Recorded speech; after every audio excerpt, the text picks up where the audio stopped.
Homs کا یہودی تاجر جو حمص کو تباہ کرانے کے لیے شاہ بالڈون کے پاس گیا تھا واپس آ گیا تھا۔ اسے بالڈون نہیں ملا تھا۔ وہ اپنے صلیبی دوستوں سے مدد مانگنے گیا تھا۔ اس کے جرنیلوں نے یہودی سے کہا کہ وہ شاہ بالڈون کے حکم کے بغیر کوئی اقدام نہیں کر سکتے۔ کریں گے ضرور۔ یہودی حمص واپس آیا تو اسے بتایا گیا کہ ویرا زندہ آ گئی ہے اور اسے تبریز نام کا ایک مسلمان لایا ہے۔ تبریز کو عیسائیوں اور یہودیوں نے نقد انعام پیش کیا تھا، جو اس نے یہ کہہ کر لینے سے انکار کر دیا تھا کہ اس نے اپنا فرض ادا کیا ہے۔ اب یہودی تاجر ویرا کو بیکار سمجھتا تھا، کیونکہ قصبے کو تباہ کرانے کا انتظام ہو چکا تھا۔ یہ فیصلہ کیا گیا کہ ویرا کو واپس ہیڈ کوارٹر میں بھیج دیا جائے، لیکن ویرا چالاک لڑکی تھی۔ اس نے کہا کہ وہ خطیب کے اعصاب پر غالب آ جائے گی اور مسلمانوں کو جنگی تربیت دینے والوں کے درمیان رقابت کی دشمنی پیدا کر دے گی۔ اس نے یہ بھی کہا کہ یہاں کے مسلمانوں کے عزائم معلوم کرنے کے لیے بھی اس کی ضرورت ہے۔ چنانچہ اسے حمص ہی میں رہنے دیا گیا، لیکن کسی کو پتہ نہ چلا کہ وہ صرف تبریز کی خاطر وہاں کچھ دن اور رکنا چاہتی ہے۔ وہ تبریز سے ملتی رہی۔ رات کو وہ قصبے سے دور نکل جاتے اور بہت دیر وہیں بیٹھے رہتے تھے۔ اس صلیبی لڑکی کے مقابلے میں تبریز کی کوئی حیثیت ہی نہیں تھی۔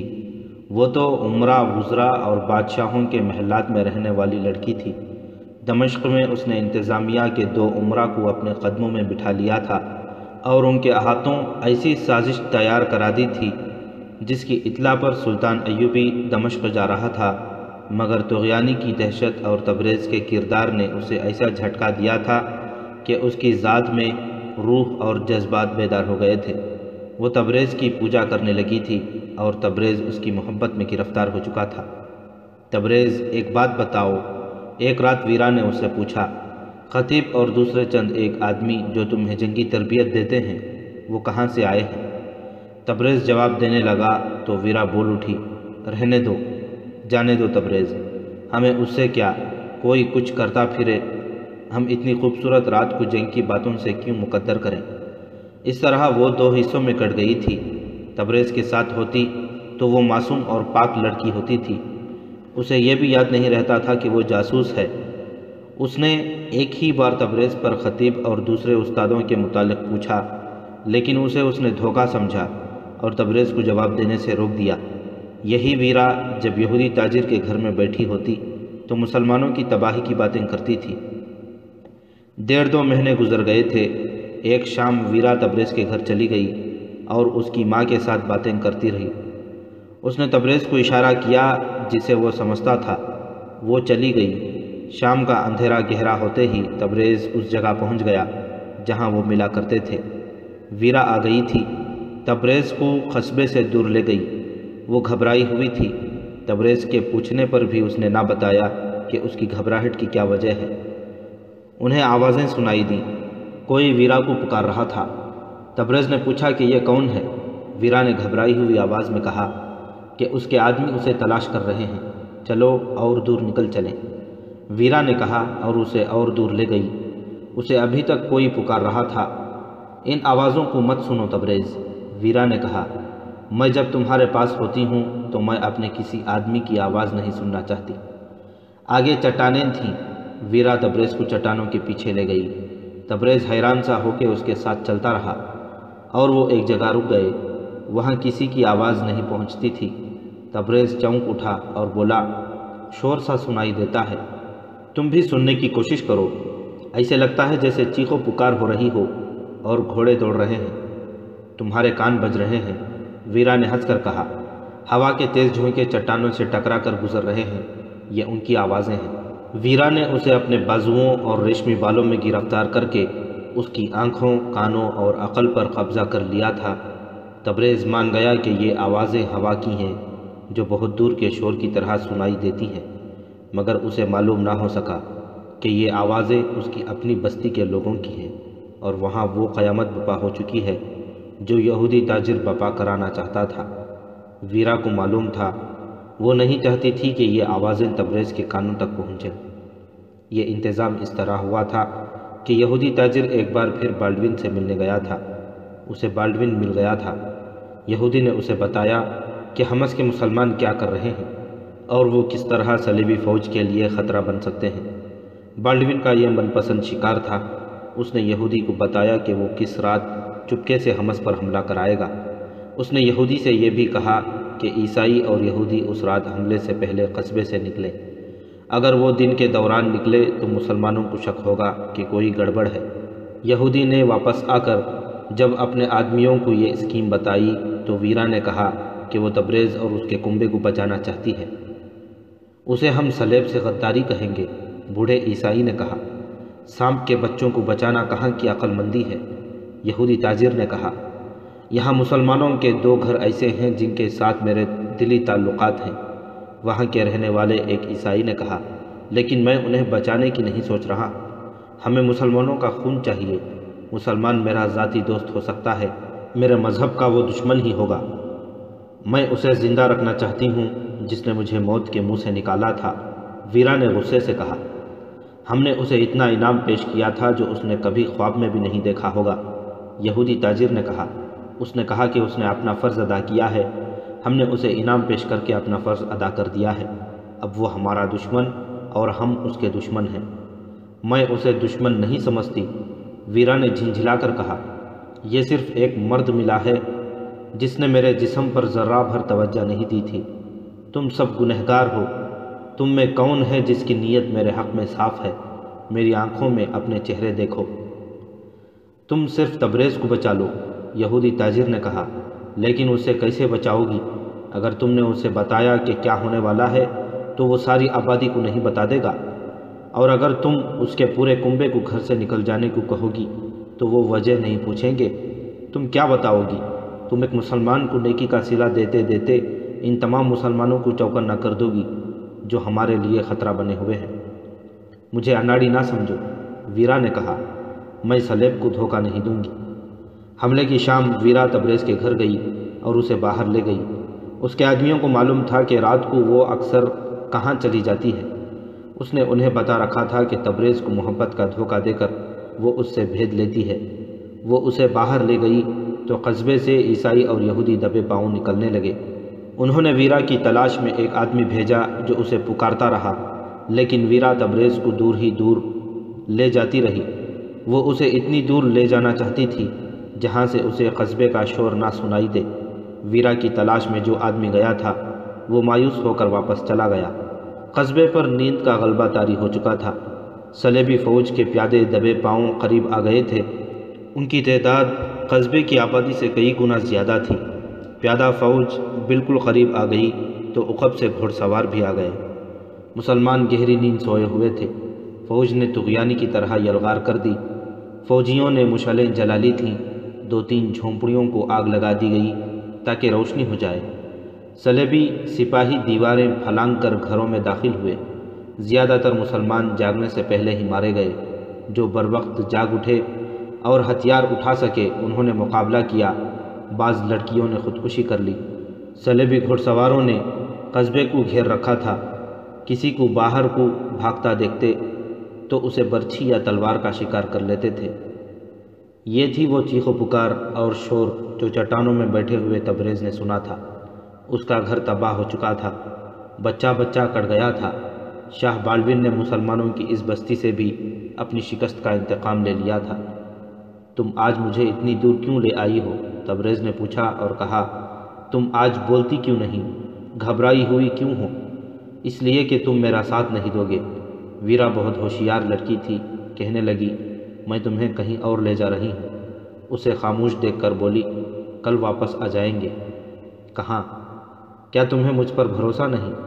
ویرا نے اسے بازوؤں میں لے کر اس کا چہرہ اتنا قریب کر لیا کہ اس کے بکھرے ہوئے ریشمی بال تبریز کے گالوں کو چھونے لگے۔ یہ وہی بال تھے جنہیں گف میں دھلا ہوا دیکھ کر تبریز نے اپنی ذات میں عجیب سا لرزہ محسوس کیا تھا۔ اب تو ویرا کی محبت اس کے دل میں دور تک اتر گئی تھی۔ اس پر خمار سا طاری ہو گیا۔ ہم کب تک چوروں کی طرح ملتے رہیں گے؟ میں اب تمہارے بغیر نہیں رہ سکتی۔ اگر تمہارے دل میں میری محبت ہے تو مجھ سے ابھی یہ نہ پوچھو کہ میں تمہیں کہاں لے جا رہی ہوں۔ یہ سمجھ لو کہ ہم وہاں چلیں گے جہاں ہمارے درمیان مذہب کی دیواریں حائل نہیں ہوں گی۔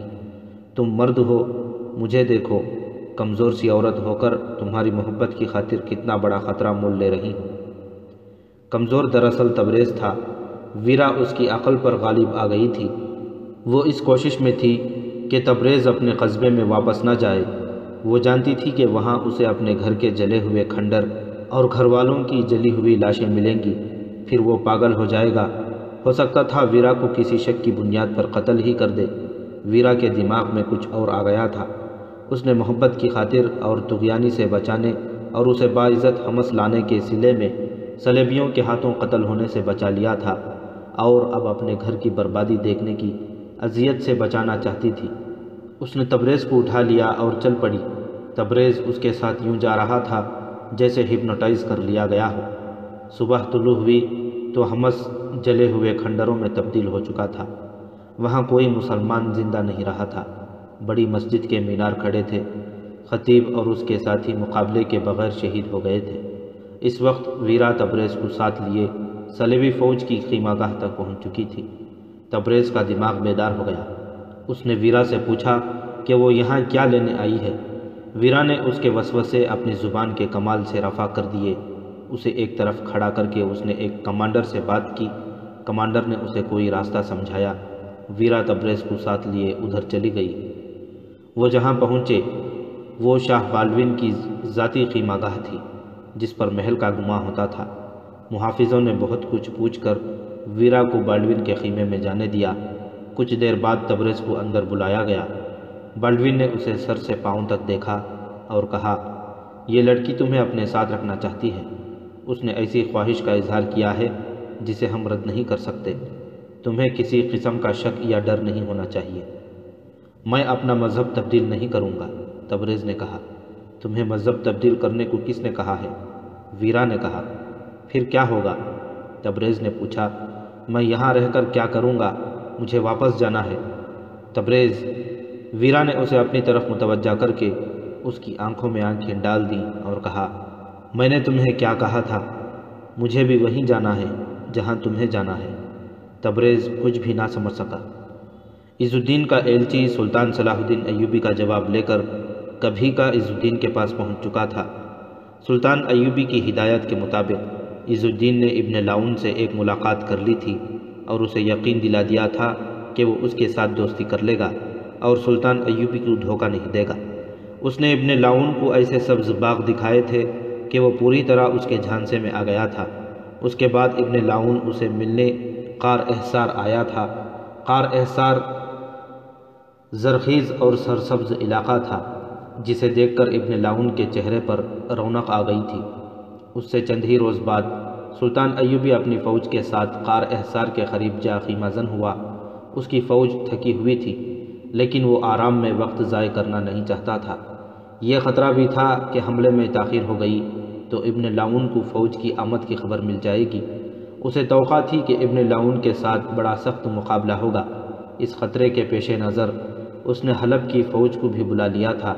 یہ اس معاہدے کے تحت تھا جو سلطان ایوبی نے الملک الصالح کو شکست دے کر اس کے ساتھ کیا تھا۔ آدھی رات سے کچھ دیر بعد سلطان ایوبی نے اپنی فوج کو یلغار کے لیے کوچ کا حکم دیا۔ انٹیلیجنس رپورٹوں سے معلوم ہو گیا تھا کہ آرمینیوں کی چوکیاں کہاں کہاں ہیں اور ان میں کتنی کتنی نفری ہے۔ نفری جتنی بھی تھی وہ بے خبری میں پڑی تھی۔ عز الدین کی طرف سے تو انہیں حملے کا خطرہ تھا ہی نہیں، اور سلطان ایوبی کا وہاں اتنی خاموشی سے پہنچ جانا ان کے وہم و گمان میں بھی نہیں آ سکتا تھا۔ سلطان ایوبی کی یلغار سہ طرفی تھی۔ ہر حملہ آور کالم کے ساتھ عز الدین کے مہیا کیے ہوئے گائیڈ تھے۔ سلطان اس کالم کے ساتھ تھا جس نے نہر الاسود دریائے سیاہ کی طرف سے حملہ کیا تھا۔ یہ دریا ابن لاؤن کے ملک کی سرحد تھا۔ اس پر کشتیوں کا پل بنا ہوا تھا۔ دریا کے کنارے آرمینیوں کا قلعہ مخازۃ الاحزان تھا۔ ابن لاؤن اسی قلعے میں مقیم تھا۔ اسے سر کرنے سے تمام تر علاقہ فتح ہو سکتا تھا۔ اسی لیے سلطان ایوبی اپنی فوج کے اس کالم کے ساتھ رہا۔ اس کی قیادت سلطان ایوبی کا بھتیجا فرخ شاہ کر رہا تھا، جو غیر معمولی طور پر بہادر اور حرب و ضرب کا ماہر تھا۔ دوسرے دو کالموں نے چوکیوں پر حملے کر کے دشمن کی فوج کو ہلاک یا قید کر لیا اور چوکیوں کو آگ لگا دی۔ دہشت پھیلانے کے لیے بعض بستیوں کو بھی آگ لگا دی گئی۔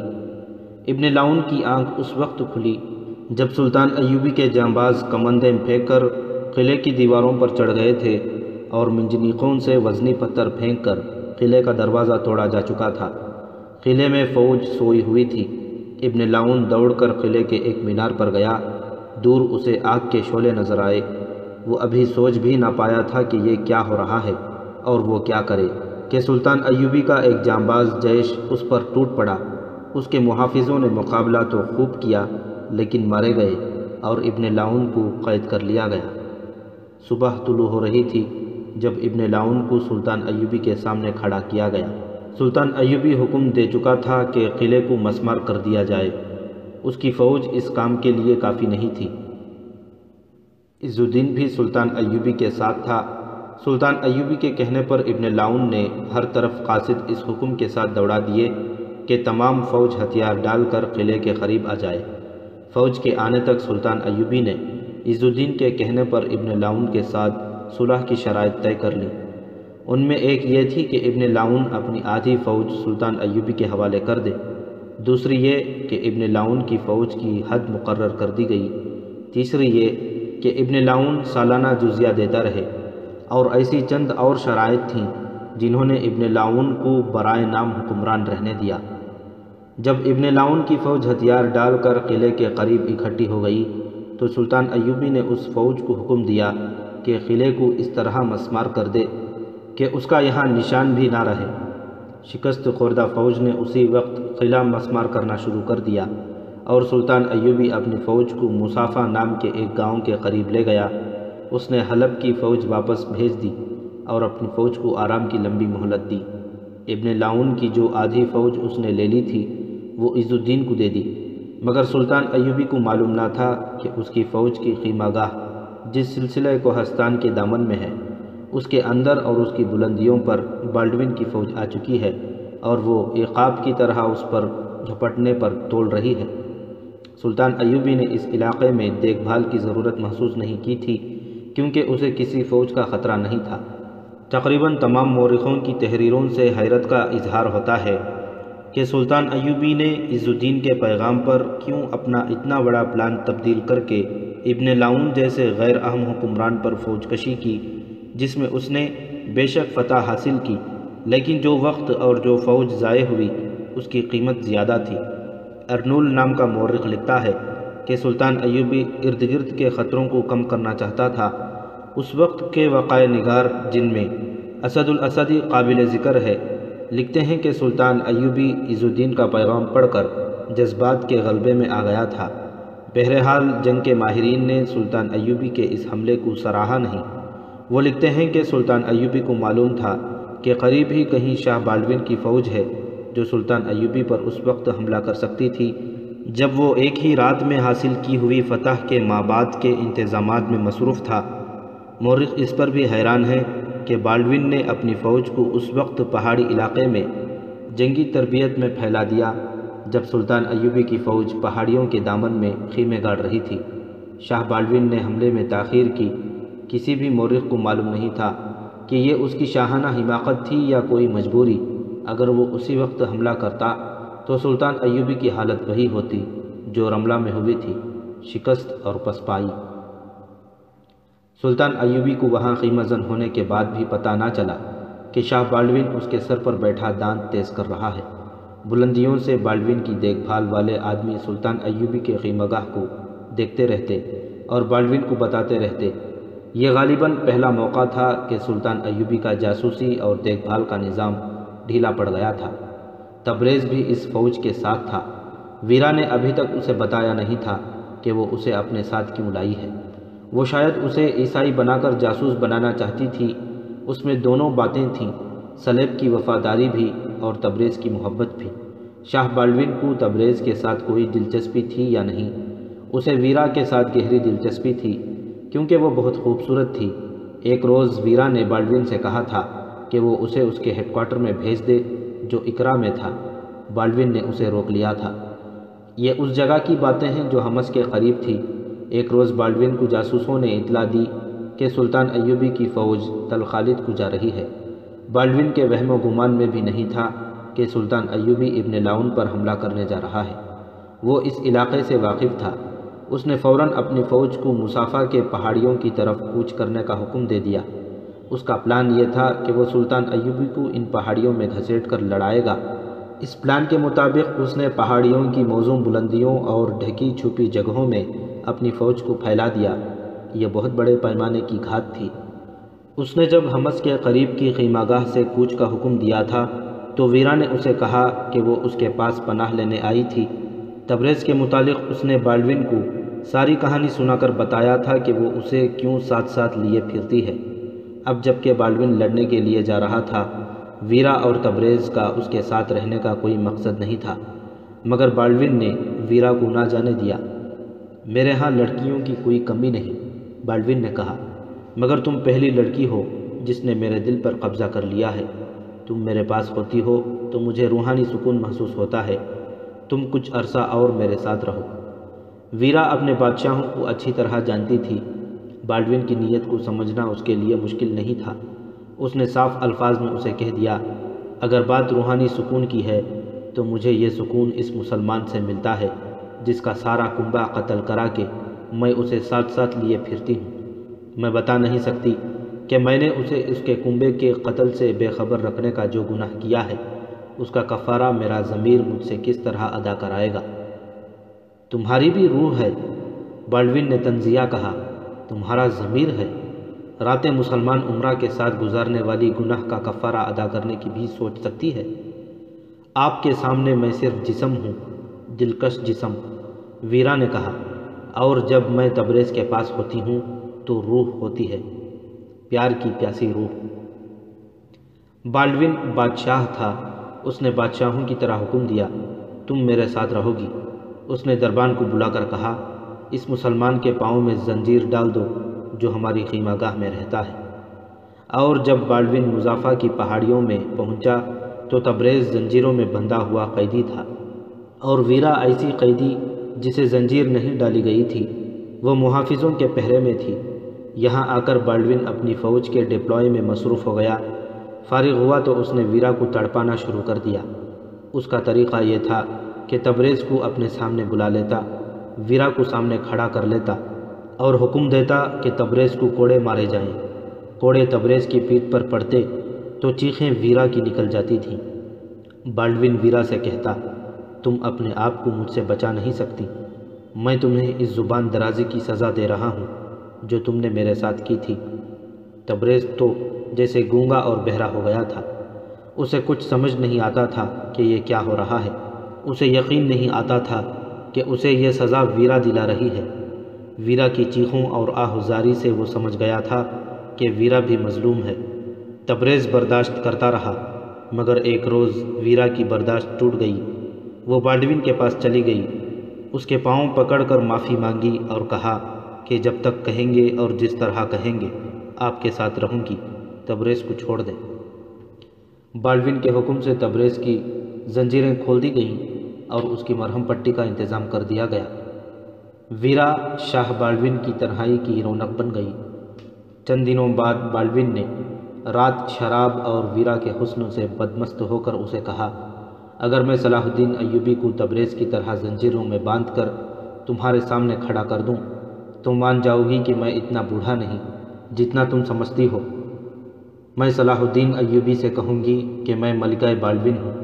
ویرا نے کہا، اپنی تلوار میرے قدموں میں رکھ دو، 2 روز بعد میں تمہیں یہ کر کے دکھا دوں گا جو میں نے کہا ہے۔ بالڈون نے کہا، ممکن نظر نہیں آتا۔ ویرا نے کہا، تم نے دیکھا نہیں کہ صلاح الدین نے میرے قدموں میں پڑاؤ ڈال رکھا ہے؟ بالڈون نے کہا، پرسوں صبح کی تاریکی میں ہم اس پر حملہ کریں گے، پیشتر اس کے کہ اسے معلوم ہو کہ یہ کیا ہوا ہے، وہ میرا قیدی ہوگا، اسے میری موجودگی کا علم نہیں۔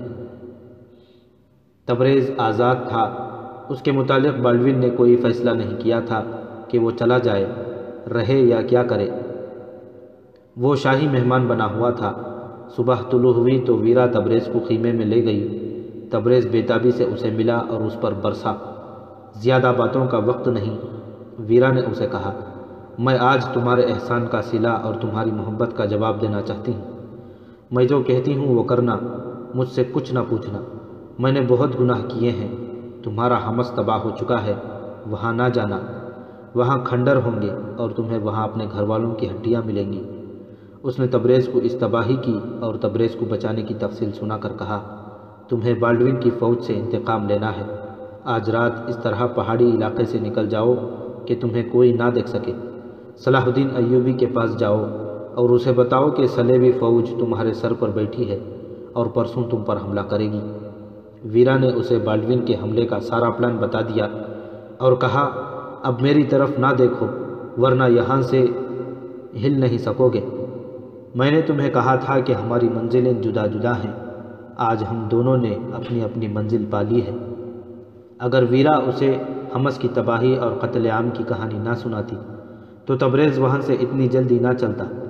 وہ آنکھوں میں آنسو لے کر ویرا سے جدا ہوا۔ شام تاریک ہوتے ہی وہ چپکے سے نکلا اور بچتا بچاتا نکل آیا۔ سلطان ایوبی کی فوج کی خیمہ گاہ میں آیا اور کہا کہ وہ سلطان کے پاس جانا چاہتا ہے۔ اسے وہاں پہنچا دیا گیا۔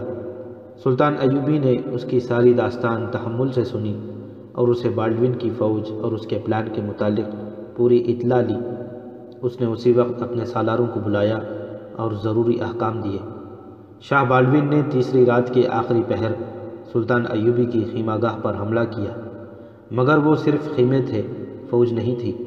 اچانک فضا میں فتیلے والے تیروں کے شرارے اڑے اور خیموں پر گرے۔ خیمے جن کے اندر خشک گھاس اور اس پر آتش گیر سیال چھڑکا ہوا تھا، مہیب شعلے بن گئے۔ بالڈون نے یہ حالت دیکھی تو اس نے اپنے مزید دستوں کو حملے کے لیے بھیجا۔ ان پر دائیں اور بائیں سے تیروں کی بوچھاڑیں پڑیں۔ صبح ہو گئی۔ بالڈون کی اس فوج پر جو وادیوں میں چھپی ہوئی تھی حملہ ہو گیا۔ تب بالڈون کو احساس ہوا کہ اس نے سلطان ایوبی کو بے خبری میں نہیں لیا، بلکہ وہ خود سلطان ایوبی کی گھات میں آ گیا ہے۔ بالڈون ایک بلندی پر جا کھڑا ہوا اور اپنی فوج کا حشر دیکھنے لگا۔ عقب سے اس پر تیر آئے مگر وہ اس کے دو محافظوں کو لگے۔ وہ بھاگ کر نیچے کو اترا تو آگے سے سلطان ایوبی کے سپاہی آ گئے۔ بالڈون ایک تنگ سے راستے سے نکل بھاگا۔ اکتوبر 1179 عیسوی 575 ہجری کے اس معرکے میں بالڈون قیدی ہوتے ہوتے بچا۔